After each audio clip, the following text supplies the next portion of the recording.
Welcome back sa ating channel. Naging mainit nga no sa hindi umano sa mundo ng social media. Tila ito nga ang nakakakilabot na balita dahil talagang gagawin nga ng mga tambaluslos na ito at pati mafia na talagang pabagsakin nga si Vice President Sara Duterte dahil nga raw di umano sa kapalpakan ng kanyang confidential fund.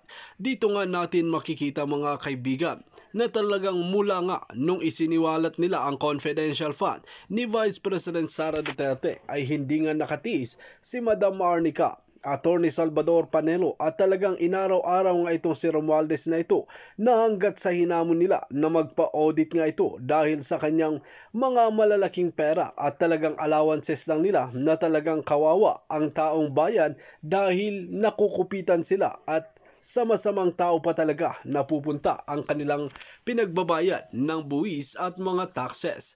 Dito nga natin makikita mga kaibigan na kahit anong gawin ni Vice President Sara Duterte dahil nag-iisa lamang siya sa administrasyon na ito na pinaglalaban ang katotohanan at parang siya lang ang may gusto na mabago ang bansang Pilipinas at ang mga tambaluslos na ito, Lisa Smugs, Kuting ay nagsama-sama na rin para pabagsakin itong si Vice President Sara Duterte.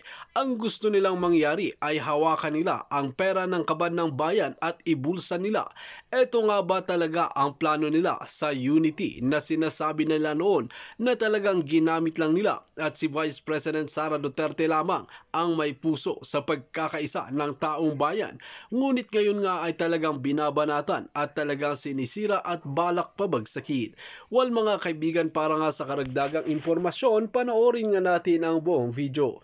At kung bago ka pa lamang sa aking channel, huwag kalimutan i-click ang subscribe button at notification bell para lagi kang updated sa ating mga bagong video. At para sa sulit viewers natin dyan, maraming salamat sa walang sawang pagsuporta.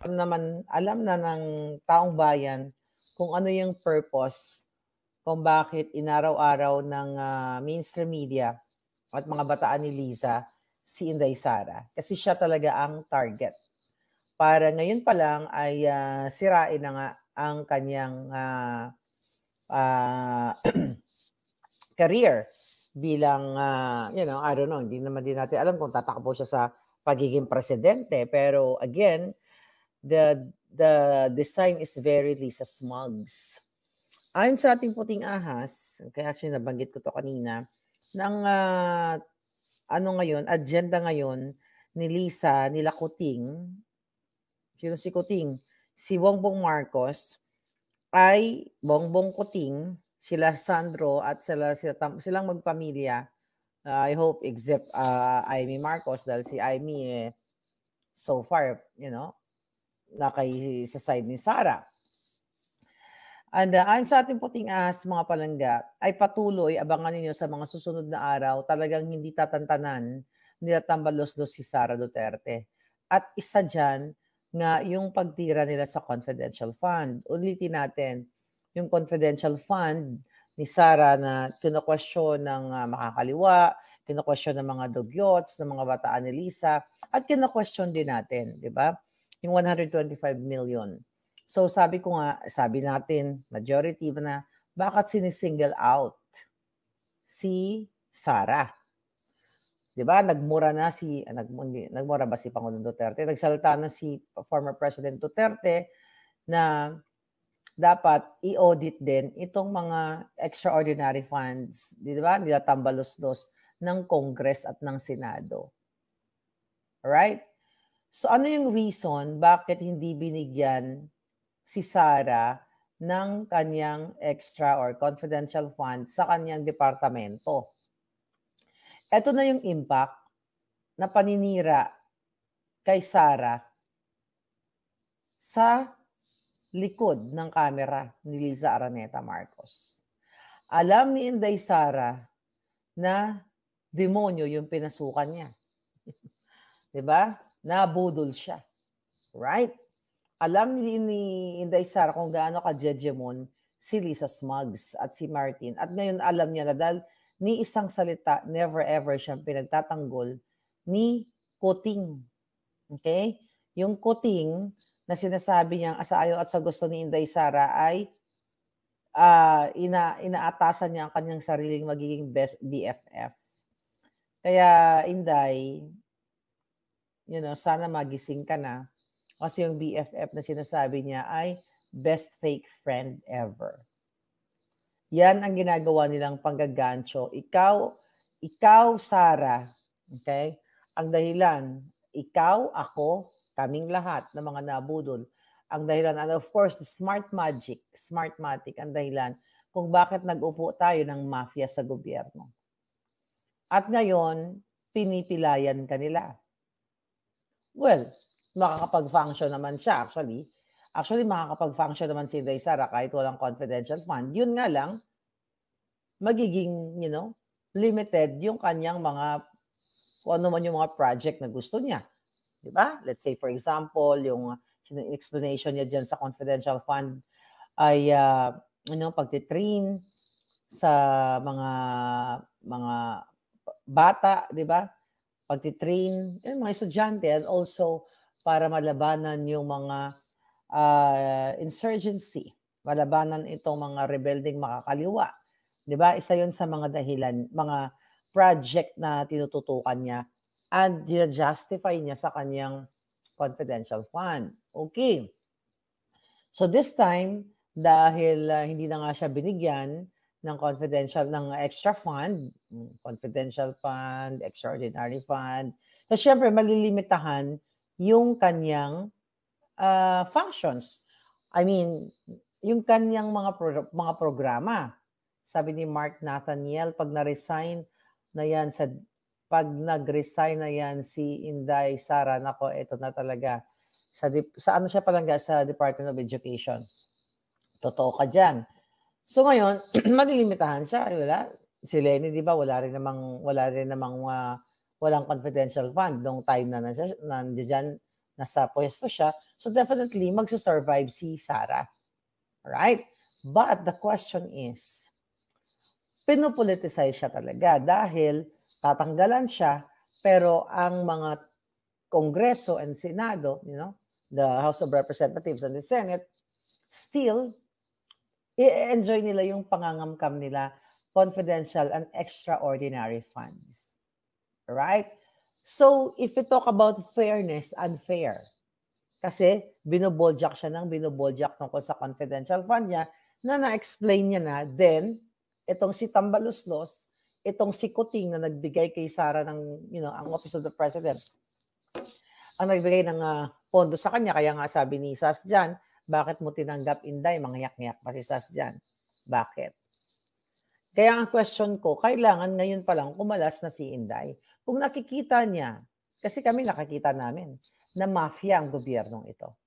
Sindikato ang gobyernong ito.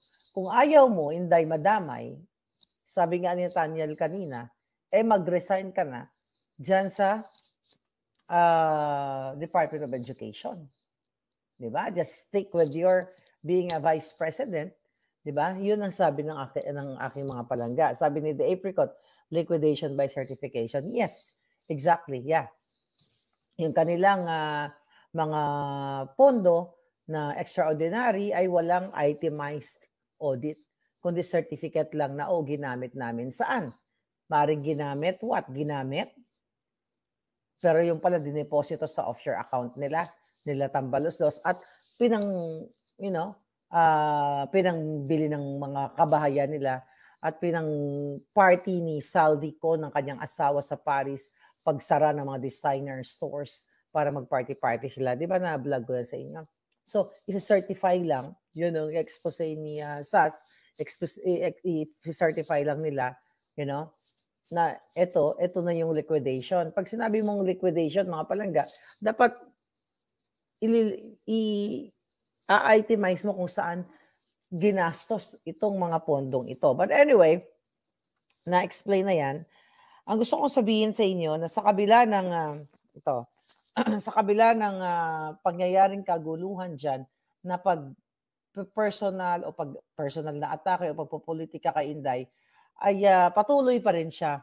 Okay? Na wala kang makitang binitawang salita sa kanyang statement na tipong nag-aaklas o nagagalit. But syempre, I think she's good at that. Okay, basahin natin yung statement niya. I think this was 8 hours ago.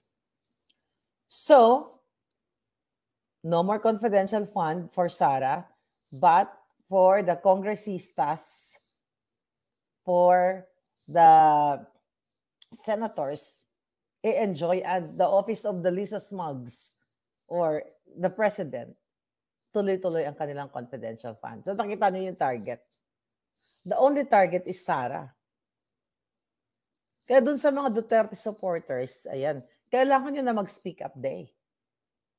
You know? Kailangan nyo mag-ingay dahil ang intensyon ni Lisa ay atakihin si Sara. Tandaan mo yan, Inday. Alam mo yan. Paulit-ulitin ko na missend si Lisa sa'yo. At even nung sinisingil ko si Lisa Smugs, not really sinisingil, yung sinabihan ko siya tungkol doon sa ticket during the meeting de avance, na pinolitika din yung ticket ko, naalala niyo yung mga in-expose natin sa inyo pang palangga.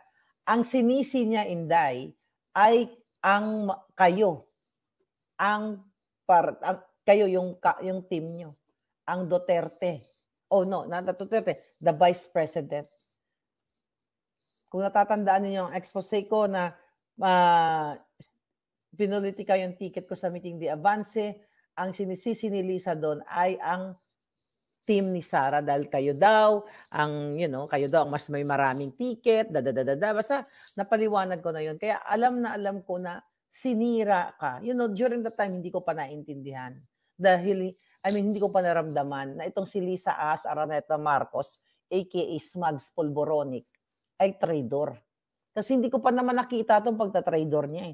During the meeting de avance, so all I thought, yung team ni Inday well, actually, hindi ko naman talaga naisip na yung team ni Inday. Alam ko si Taning, Taning Pinoy yan. Yung paaral ng bayan, galing sa PCSO at galing sa nakaw na pera sa Smugs Money ni Lisa, paaral niya sa London, yun ang nagpolitika. But again, during that time, Inday, I can show you the evidence here. Pero nabasa ko na yun. Not this time.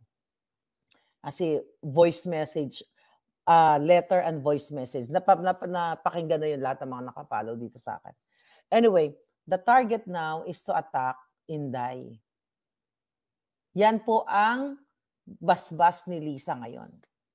But anyway, basahin muna natin yung pahayag ni Inday. This is today dyan sa Pilipinas o yesterday. Dahil sa after nung hindi na siya nabigyan ng confidential fund, extra fund sa kanyang opisina. Sabi niya, himayin natin. Sabi niya, ako ay lubos na nagpapasalamat sa inyong walang patid na suporta sa opisina ng Vice Presidente at sa kagawaran ng edukasyon. Ang inyong matatag na paniniwala sa kahalagahan ng aking trabaho at sa positibong pagbabago ng aking may ambag sa pag-unlad ng ating bansa ay siyang nagbibigay lakas at inspirasyon sa akin upang magpatuloy sa pagserbisyo ng bayan. Maraming salamat sa mga gumawa ng green ribbons bilang pagpapahayag ng support sa akin. By the way, may nabalitaan ba kayo na si Inday ay may mansion sa Forbes Park o may mansion sa Maynila o kahit saang mansion? Hindi katulad ni Lisa Smugs na last year ay sinimulan niya na kaagad ang pagpapatayo ng kanyang nagpatayo ng bahay sa La Union at pagbili ng bahay sa Iloilo. May balita ba kay Inday Sara Duterte na nag-acquire ng mga properties? Yun yung tanong ko sa inyo. Wala. Pero hinhighlight itong confidential fund niya na based sa kanyang audit report, sa kanyang explanation din doon, na ginastos niya para labanan ang mga insurgency sa Pilipinas. Di ba? Yung mga makakaliwang grupo. So, pero ang mga tao ni Kuting, katulad, actually, it's not really lang tao ni Kuting, tao ni Lisa Ahas. Kasi sabi ko nga, lahat halos ng mga cabinet post dyan ay si Lisa ang nag-a-appoint. Katulad na lamang ng sa PPA na si Jay Santiago na 4 mala Beverly Hills ang bahay. Si Inday Sara ba out of 125 million, meron ba siyang mala Beverly Hills na bahay na itinayo? Wala. Talo pa nga siya ni Frasco eh. Kasi may mala Beverly Hills na bahay na worth 125 million, kung tama ang recollection ko, dyan sa Cebu. Talo pa si Inday Sara ng isang dark choco. Sino si dark choco? Dark choco Lagdameo na wala pang isang taon nakapagpatayo ng 1 billion na hindi nakapagtayo. Bumili ng 1 billion na bahay sa Forbes Park. Pero ang kanyang salin is only 100 million. Diba? So, from salin ni Lagdameo, 100 million, over ng 900 million. Diba? Pinangbili ng bahay. May nabalitaan ba kayo na si Sara ay nagpatayo ng bahay sa McKinley Hills? Diyan sa katulad ng asawa ni Tony Gonzaga na si Paul Soriano na piso lang daw ang sweldo a year na inappoint ni Kuting at ni Lisa na isang Amerikano ipinanganak dito sa Los Angeles County. And also, nagpatayo ng bahay uli dyan sa McKinley. Multimillion. Nabalitaan niyo ba si Sara na nagpatayo ng bahay katulad lang ng Chief of Staff ni Sandro Marcos? Meron ba? Kasi kung meron yan, ginamit na sa kanya yan. Dinurog na ng dinurog si Sara Duterte. Kung isa si Sara ang nagpatayo ng mala Beverly Hills katulad ng mga nabanggit ko. Right? Wala, di ba? Dapat yun ang bubugbugin natin. Kung meron si Sarang ganun na mga pinatayong bahay, katulad ni Lisa, ni Coting, na nag-acquire kaagad na bahay sa Iloilo, nagtayo sa La Union, then, kailangan nating busisiin yung ginagawa ni Sara. Pero wala siya. Rented lang yung kanyang condo daw dyan sa, sa Maynila. At halos lahat, even yung mga undersecretaries ng Coting, ay nagpapatayuan ng bahay. Kahit nga assistant secretary eh.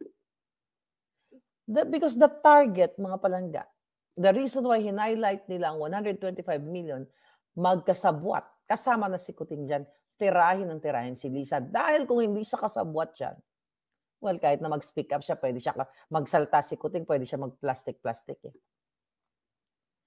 Kaya magtataka kayo, bakit ang isang dating Presidente Duterte, di ba, nag-burst out dahil yung anak niya ay pinagkakaisahan.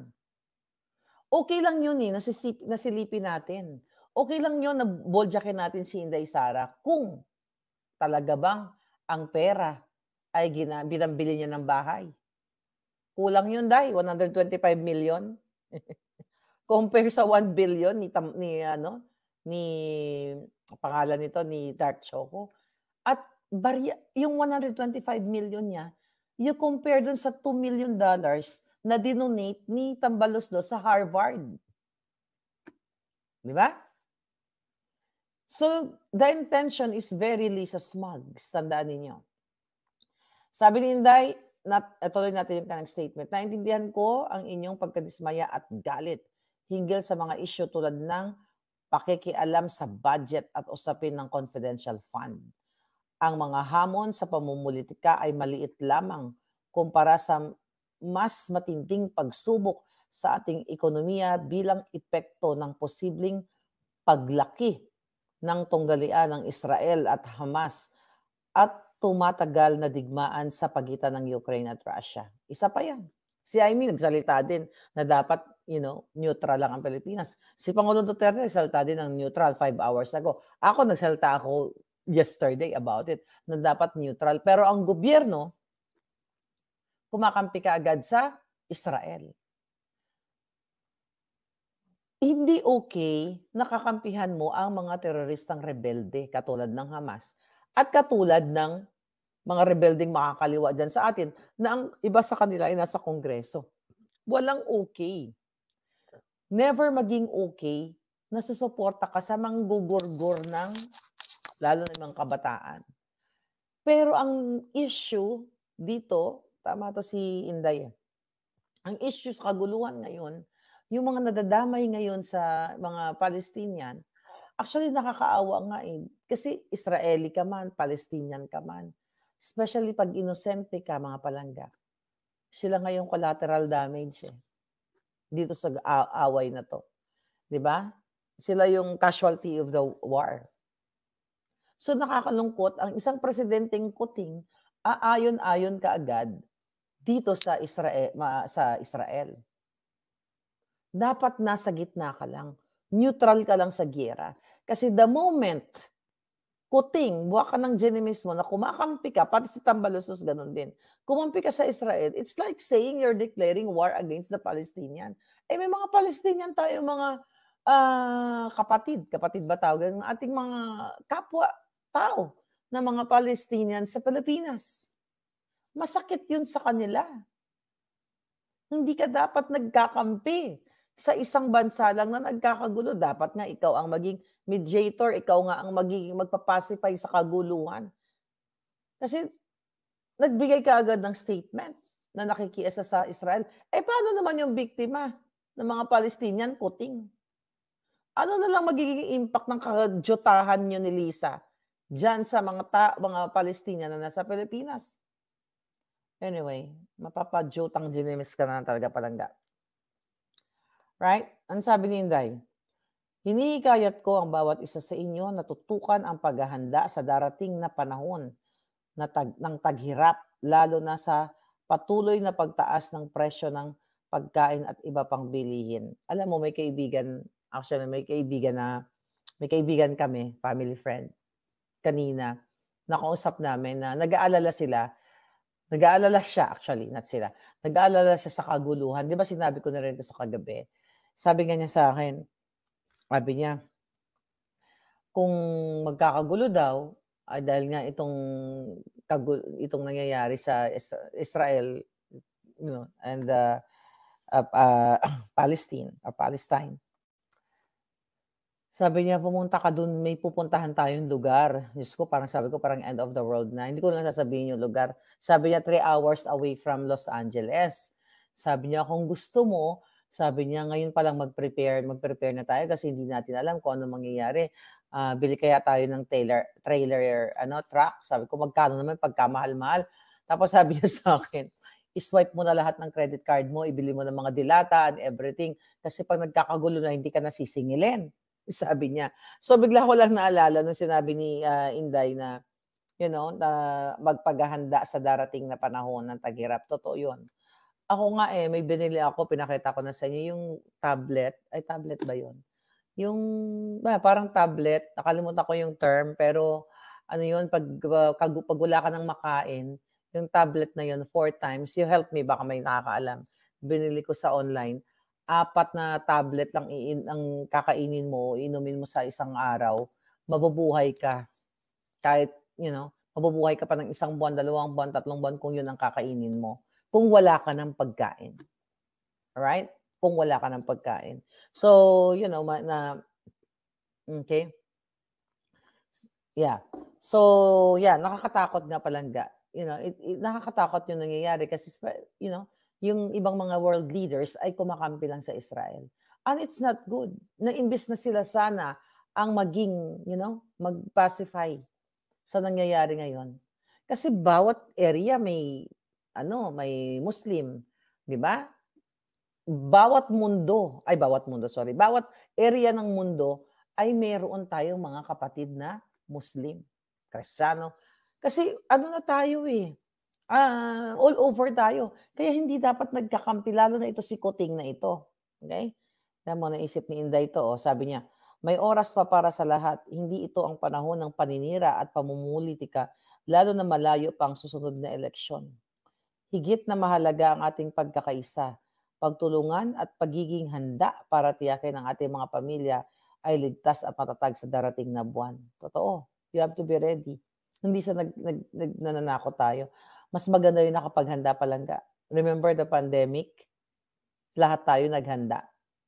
Nagkakagulo sa pagkain, di ba? O nga, iniisip ko yung sasakyan, yung Tesla ko, o paano pag nawalan ng kuryente? Walang available na gas. O dapat may bisikleta tayo, no? You have to be prepared. Ayaw natin mangyari yun. All we have to do is pray and prepare. Pero, ang gobyerno natin, nagpa-party pa. Gamit pa ang pera ng bayan, ang 75 billion ng Maharlika Fund, hindi pa isinusoli. Di ba, kabablog lang natin. Wala nang ginawa kundi mangtira ng kanilang,